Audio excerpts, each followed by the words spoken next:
చూడు అసలు స్వామి హనుమ పేరు చెప్తే చాలు బుద్ధిర్యశో బలం ధైర్యం నిర్భయత్వం అరోగత అజాడ్యం వాక్పటుత్వం చ హనుమత్ స్మరణాత్ లభేత్. హనుమని స్మరించినంత మాత్రం చేత, హనుమకి నమస్కరించి హనుమని సేవించినంత మాత్రం చేత హనుమ యొక్క గొప్పతనం ఎక్కడుందంటే అజాడ్యం. ఆయనని సేవించినటువంటి వారికి జాడ్యము పోతుంది. జాడ్యము అంటే జడత్వము. జడత్వము అన్న మాటకు అర్థం ఏమిటంటే స్పందన శక్తిని కోల్పోవడం. శ్రీరామాయణంలో రామచంద్రమూర్తిగా శ్రీ మహావిష్ణువు వచ్చే ముందే బ్రహ్మదేవుడు అనేక మంది దేవతల్ని శాసించాడు. రావణ సంహారం అంటే అంత తేలికైన విషయం కాదు.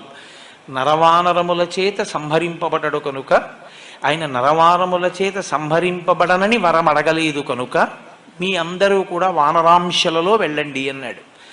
దేవతలందరూ వానరుల యొక్క అంశలలో వచ్చి